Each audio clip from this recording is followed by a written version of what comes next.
warahmatullahi wabarakatuh. Saya Hairul Bahtiar, kelas B2, yang akan mempresentasikan tentang komponen utama sistem komputer. Dosen pengampu Dr. Saluki MKom. Baik, adapun pembahasan ini akan kita bahas itu hardware, yaitu CPU, RAM, struggle, input, output device.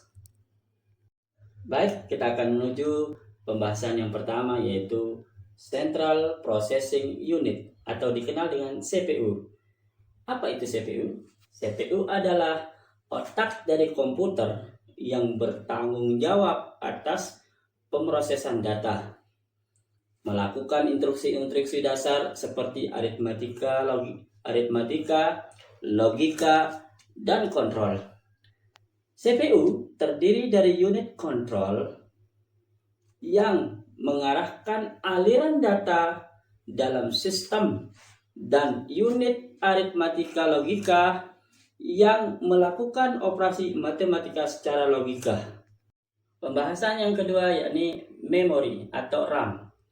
RAM, kepanjangan dari RAM adalah Random Access Memory. Apa itu? Tempat penyimpanan sementara untuk data dan instruksi yang sedang digunakan oleh CPU. Data dalam RAM dapat diakses secara acak yang memungkinkan CPU dengan cepat mengambil dan menyimpan informasi. RAM bersifat volatif yang berarti data akan hilang ketika komputer dimatikan.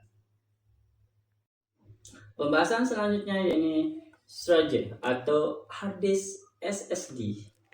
Storage adalah tempat penyimpanan permanen untuk program, data, dan sistem operasi. Hard drive atau HDD menggunakan piringan magnetis berputar untuk menyimpan data. Contohnya seperti ini. Inilah yang dimaksud dengan HDD. Di dalam ini mempunyai piringan yang berputar untuk menyimpan data. Ini kelihatan dari belakang, ini adalah perputaran. Inilah yang piringan yang berputar untuk menyimpan data. Selanjutnya, solid state drive atau SSD menggunakan sirkuit terintegrasi untuk menyimpan data yang memberikan kecepatan akses yang lebih cepat daripada HDD. Inilah yang dinamakan SSD. Banyak merek, ada yang mereknya Pigen dan kapasitasnya pun berbeda-beda. Pembahasan selanjutnya yaitu input device. Input device adalah perangkat yang digunakan untuk memasukkan data dan instruksi ke dalam komputer. Contoh yang pertama yaitu keyboard. Keyboard adalah salah satu input data yang digunakan pada komputer yang memiliki tugas berfungsi untuk memasukkan perintah-perintah berupa pengetikan data, pembuatan dokumen, dan sebagainya. Yang kedua yaitu mouse. Mouse adalah perangkat input pada komputer yang berfungsi untuk mengarahkan kursor kepada monitor, mengarahkan kursor kepada apa yang diperintahkan untuk memilih dan mengerjakan apa yang diperintahkan, baik itu berpindah atau mengklik. Yang ketiga yaitu microphone for device, yaitu sebuah alat atau input yang berfungsi untuk memasukkan suara ke dalam komputer. Nah, dengan voice microphone itu bisa merekam suara. Suara yang direkam akan terasa terdengar jernih ketika memakai mikrofon. Selanjutnya yaitu output device. Output device adalah perangkat-perangkat yang digunakan untuk menampilkan atau menghasilkan dari pemrosesan komputer. Contoh yaitu 1. Monitor. Monitor adalah perangkat output utama pada komputer yang berfungsi untuk menampilkan segala informasi visual dari sistem komputer yang dioperasikan oleh penggunanya. Yang kedua yaitu printer. Printer adalah perangkat output pada komputer yang berfungsi untuk mencetak segala apa yang ada di dalam komputer, media yang ada di dalam komputer akan dicetak dalam bentuk kertas. Selanjutnya, speaker.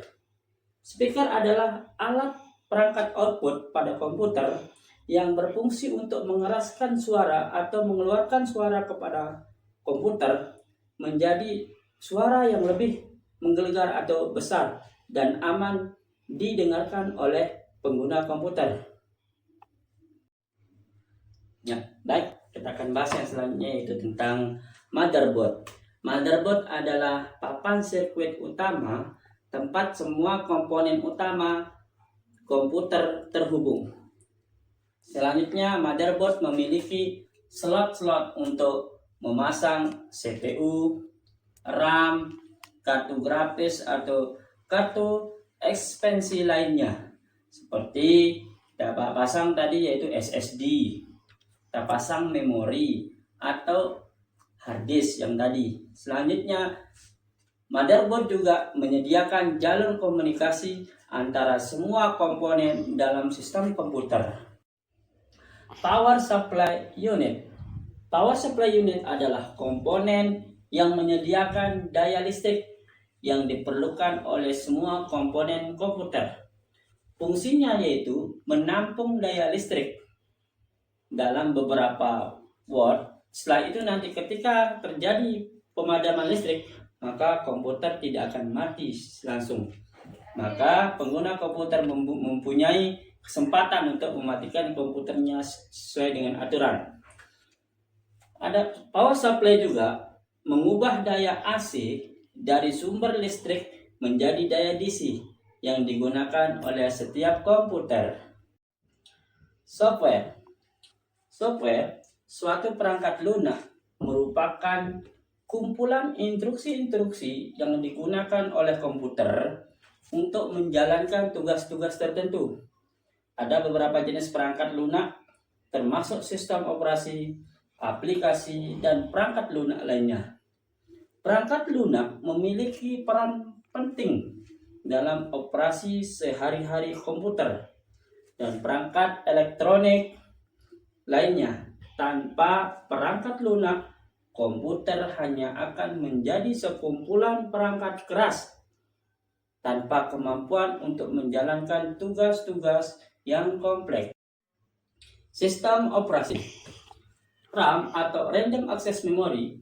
Sistem operasi, operating system OS, adalah perangkat lunak yang mengelola semua daya komputer dan menyediakan antar muka, antar pengguna, antar perangkat keras. Contoh, sistem operasi yang populer termasuk Windows, macOS, Linux, dan Android. Fungsi utama sistem operasi meliputi pengelolaan memori, manajemen file, pengaturan akses pengguna, dan penjadwalan tugas. Hardware versus software. Hardware, perangkat keras, adalah bagian fisik dari sebuah komputer atau sistem elektronik. Ini termasuk semua komponen yang dapat dilihat, disentuh, dan diraba secara fisik seperti CPU, RAM, hard drive, keyboard, mouse, monitor, printer, dan sebagainya.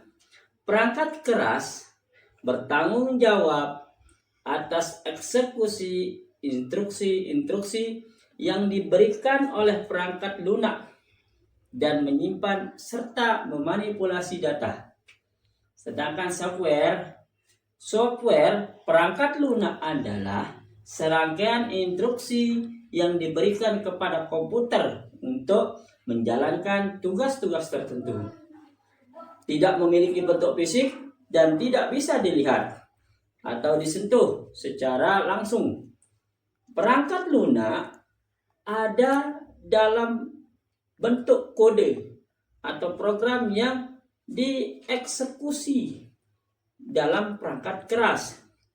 Perangkat lunak mencakup sistem operasi, aplikasi, dan berbagai program lain yang digunakan untuk melakukan fungsi-fungsi spesifik seperti pengolahan data, penghitungan spesifik, desain grafis, dan sebagainya.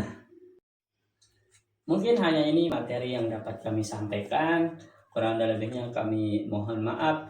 Dan atas segala perhatiannya kami ucapkan terima kasih. Jangan lupa untuk like, komen, dan subscribe di channel YouTube kami. Thank you for your attention. Wassalamualaikum warahmatullahi wabarakatuh.